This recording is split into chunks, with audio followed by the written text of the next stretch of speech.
Okay, so Republican Congressman there from Arizona, Dave Schweiker, talking about the No, we don't do gender beautiful fluid. budget bill. We fluid in how we gonna run the show. Rebuke fluidity and genders. We don't roll with that. On the House floor. We're going to do the same for the next, 15 minutes. There's a lot to get to in this. And what's the likelihood that the Senate is going to get this over the finish line, especially after this post on X today by none other than Elon Musk, trashing the bill, saying this: "I'm sorry, but I just can't stand it anymore. This massive, outrageous, pork-filled congressional spending bill is a disgusting abomination. Shame on those who voted for it. You know you did wrong. You know it," Elon Musk says. Again, it will massively increase the already gigantic budget deficit to $2.5 trillion and burden American citizens with crushingly unsustainable debt there. But some in the House Freedom Caucus agree with Elon Musk, including Tom Massey, the Republican from Kentucky. He responded to that very tweet as well. I think we have it. And you see there, Massey saying he's right. Well, Speaker of the House Mike Johnson responding to a gaggle of reporters on the House side today. He says Musk is wrong. Let's listen. Disgusting. Yeah, let me say this. It's very disappointing.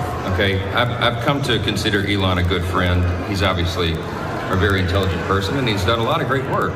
We've applauded all the work they've done with DOGE and identifying fraud, waste, and abuse in the government. It's a very important service that's been performed, and we're so excited about it. We're now in the process of codifying that. As you all know, the administration has qualified and quantified the fraud, waste, and abuse that we found at DOGE. They're sending it to us to codify, and that's what we'll be doing with the rescissions package and the appropriations process. And so that's something we're very excited about. But with all due respect, my friend Elon is terribly wrong about the one big beautiful bill.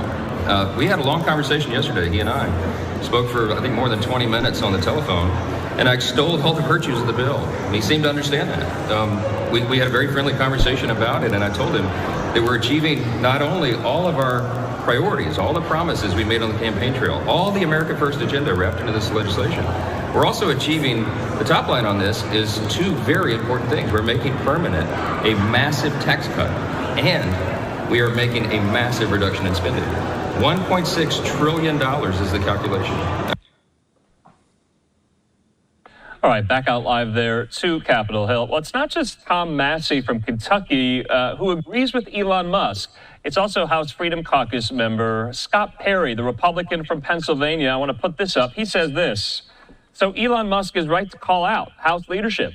I wish I had a nickel for every time the Freedom Caucus sounded the alarm and nobody listened, only to find out the hard way.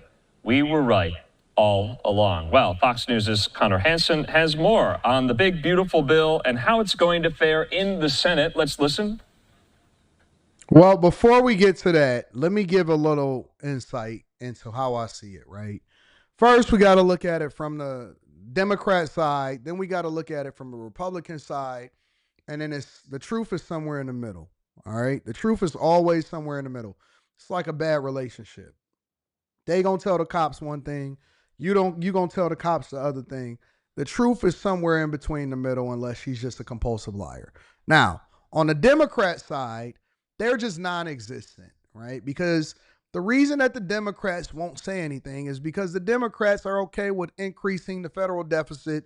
They've been doing it for a long time. They believe in all of these entitlement programs, and their solution to it is just to tax the people more.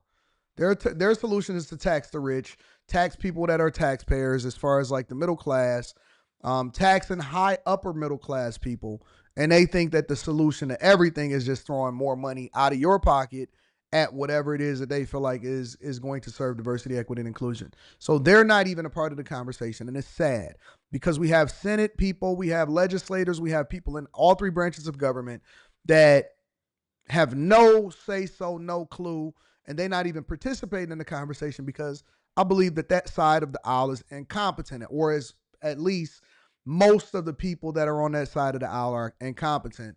They'd rather talk about tampons and bathrooms than actually really getting into it and having these conversations as far as budget cuts, right? And you can see that. You can see that on a lower level. You can see it on the government side. You can see it on the governor's side. Illinois, California, New York, all of these places, the most liberal blue parts of the country, they are having issues with being able to control their budgets, and they're doing massive layoffs everywhere. You can see it on the city side, Chicago, Los Angeles, again, New York. They are having problems, and they are all at the very least at least $1 billion in a budget deficit. And so it goes without saying that we don't want to even hear Democrats. This is a Republican, this is a conservative issue. Now, with that being said, the fight amongst conservatives and Elon Musk, I think he hits it perfectly. And somebody said it inside of the chat, and I'm going to actually show it up on here. Somebody says, I didn't see it. I'm sorry. I didn't catch it. Somebody says Elon Musk sees this purely from a numbers perspective because Elon Musk is a businessman. One of the things that Kwame Kilpatrick, the former mayor of Detroit, told me, he said, Anton, it is a massive, massive, massive difference between how money works in the government and how money works in the business. He said, in business, it's making sure that you return value to shareholders.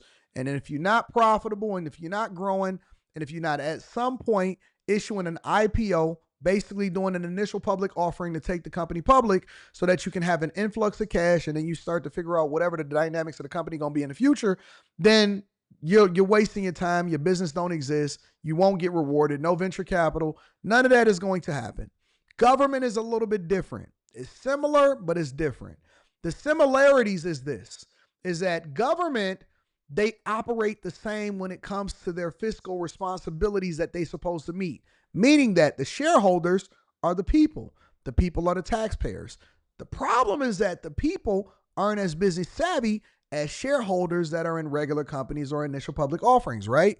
Here's the issue, is that the way that government works is that it's bloated, it's big, you can't really lay off people. Everything is a vote. Most of the people that are participating in putting these legislators in office, they ignorant, they don't really know what they're talking about, and they don't even read the bills, nor do they know what's really getting passed. That's why when people get on the campaign trail, they just have talking points. They don't have real solutions. And so the legislators are more concerned with getting elected because they can't really get fired. And as long as they continue to raise money and as long as they continue to market and promote themselves, they don't really have to be accountable to the shareholders, AKA the people. All right, we're going to break this all the way down, and then we're going to bring it back over to what Elon Musk says.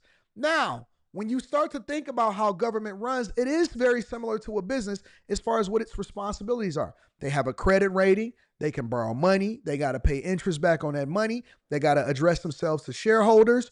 And more importantly, whatever it is that the person that is managing that part of the government, whether it's a city, whether it's a state, so on and so forth, or Congress, who controls the purse strings, no matter who you are, the fact of the matter is this: it doesn't go away.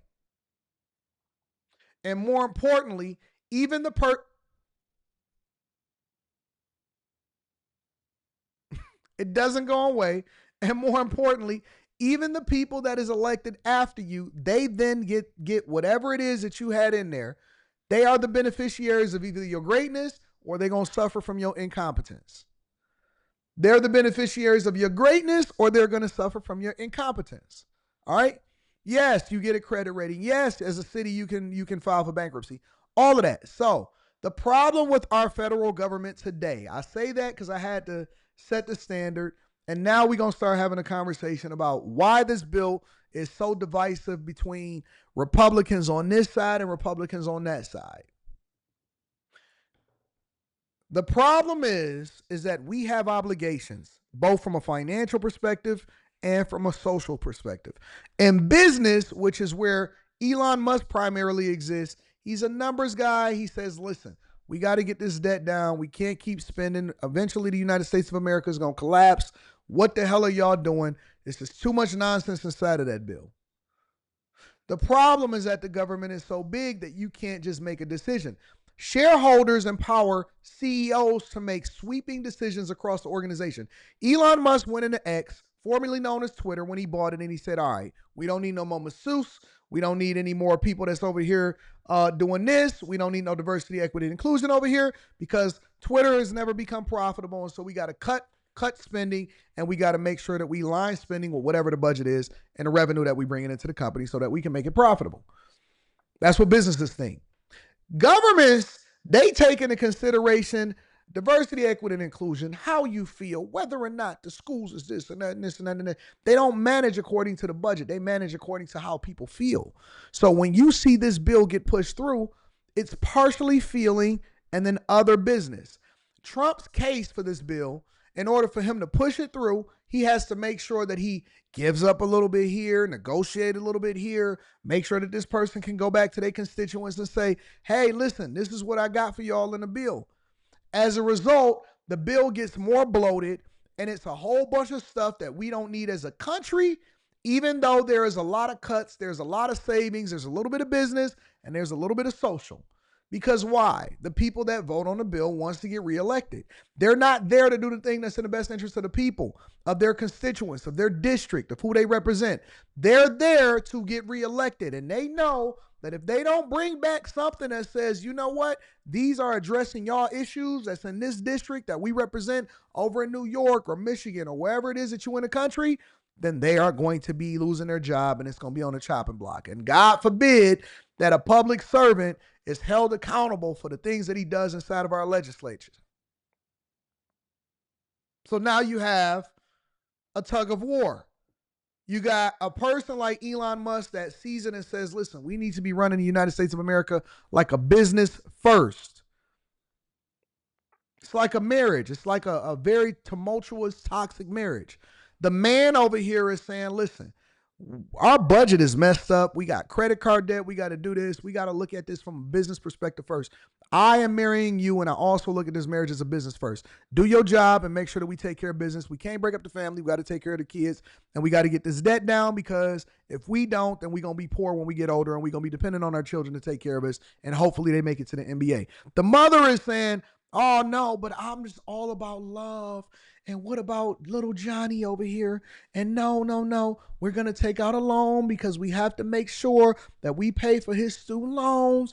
And we got to make sure that he gets through college. And I love him. And we just got to show love and empathy. And we have to gentle parent and all of this stuff. And we have to help out our mother.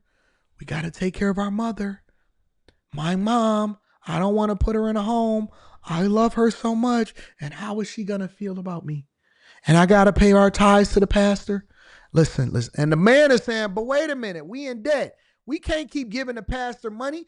I'm driving a Toyota Camry. He driving a Mercedes Benz, and we continuing to go further in debt. She said, but honey, we've made an obligation to contribute into the building fund. We've made an obligation to contribute into the building fund. God is going to be disappointed with us if we don't meet our obligation to the church. Now you got a tug of war. But who wins? Who wins in this tug of war? I like to break this down so y'all can better understand it from a C student's perspective. I want to break it down so that you're not just looking at, oh man, House bill. No, you need to really understand it from a basic level. Why is it such a problem? And where do these people stand? And why is it such a discussion that's being had amongst the Republicans? I thought we were all on the same page. No, they're not on the same page. You know why? Because we have a social responsibility, and that is in direct conflict with the business of being in America. And Trump is saying, listen, we got to play the game. I learned from my last time in the administration, but this is going to increase the deficit. However, our investment into the United States of America will then do what? It will then create more jobs. It'll create more economic activity. And in the long run, we're actually going to get the debt paid down. And Elon Musk is saying, I don't see it that way, buddy. Us taking out more debt in order to create more jobs or value in the United States of America, we need to just be more fiscally responsible. We got to lower the national deficit. We paying between $1 and $2 trillion a year in interest on the deficit at $37 trillion, and we just gonna keep on increasing it. That's not what I signed up for. That's not what I signed up for. And so that is, in a nutshell, the tug of war that is happening within the Republican Party and those that are supporting the Republican Party. And Elon Musk, in my opinion, is the wild card. He's the wild card. He's the greatest friend that you can have, because he's absolutely 100% gung-ho, but he can be your biggest thorn in your side because guess what? He is the type of person that can't sleep at night. This is my impression of Elon Musk. We friends until we not. Because he the type of person that can't sleep at night. He'd be like, you know what? I know we had a conversation, but I just don't agree with you. And he don't just say it in his mind. He going to say it on Twitter. I don't agree with this stupid pork bill, Phil bill. And everybody that voted for it, you know who you are. You know who you are. Elon Musk could be your greatest friend or the biggest thorn in your side. And they had a press conference and him and Trump, oh man, this is the end of Elon Musk in here. Department of Government Efficiency is going to continue to go on. And we thank Elon Musk. And he was like, man, listen, I know, but suck my dick. I want to get this bill taken care of. And I'm tired of y'all having all of this nonsense in there. We need to run this like a business. And we need to trim all of this crap instead of continuing to keep it in there to make people feel good about themselves. Because if we don't, then the United States of America is going to go bankrupt.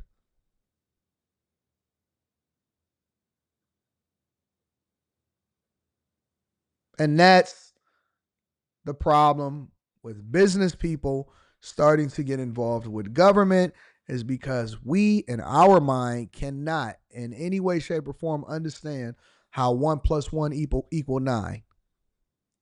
You stay within your budget, you make the adjustments, you don't take out more debt, and you figure it out. You move within your means, and then we just continue to try to figure it out accordingly.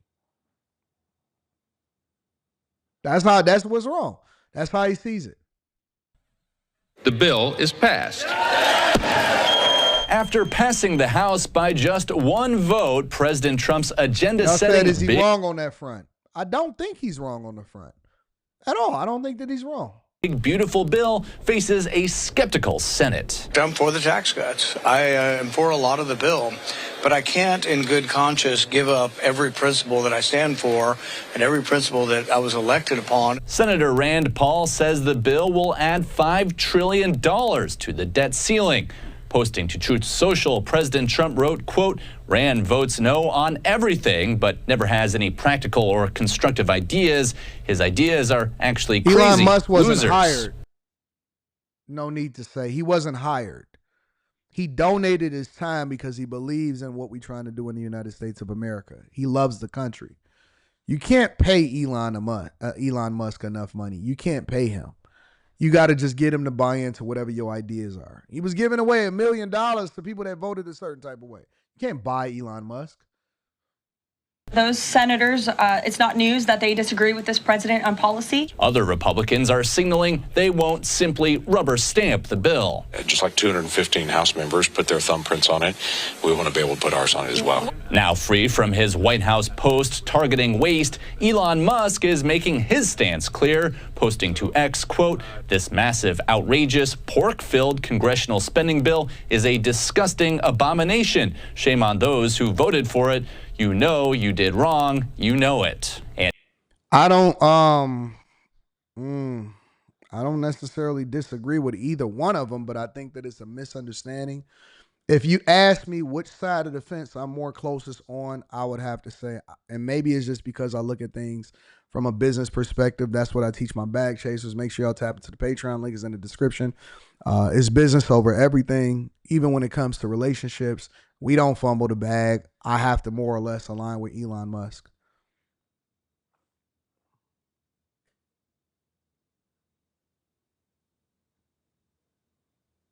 I think that you got to operate within your budget. I don't believe in taking out more debt. I hate debt. I hate the fact that we have $37 trillion in national debt. I'm not a fan of it. I have to align more or less with Elon Musk personally. That's my personal opinion. I may be dead wrong, but looking at it from the lens of from a business perspective, I want to see cuts on everything. I want to see cuts on everything. I don't think that we should continue to increase the national deficit. It's putting us on a crash course. I don't like it. I don't like it. I want to see the national deficit go down $1 trillion every single year. I don't care if we got to do it in defense spending. I don't care if we got to get rid of social programs. I don't care what we got to do. I think that we need to be reducing the national deficit by $1 trillion every single year. And I get it. I get it. If people are siding one way or people are siding the other way, I can't be anything except for authentic and honest about what I feel about this. And Democrats are still united It's against. not a bad bill. It's a good bill, but the problem is that it's still too bloated. It's a much better bill than we would have had if Kamala Harris or Joe Biden was in office. But it's a decent bill. It's just, it's got to be a lot of cuts. We just got to eat that. We got to take the pain. We got to take that L. Against it. Behind the smoke and mirrors lies a cruel and draconian truth. Tax breaks for the ultra-wealthy, paid for by gutting health care for millions of Americans. Senate Majority Leader John Thune says it is still his goal to have the bill on President Trump's desk by July 4th, just 1 month away. In New York, Connor Hansen, Fox News. So that's where I stand on it. I don't know why people don't think that I'm objective. I've been objective for a long time. There's plenty of things that I agree with and that I disagree with. The premise and the basis by which we stand on as far as governed by our Constitution and what Republicans stand for, I stand for it. And there's some things that I may disagree with. There's some things that I disagree with. I think that a lot of people are one side of the fence and a lot of people are on the other side of the fence. But this is what we have to do. We have to have uncomfortable conversations and discussions because you can't just sit idly by and act like you don't see it. I see it.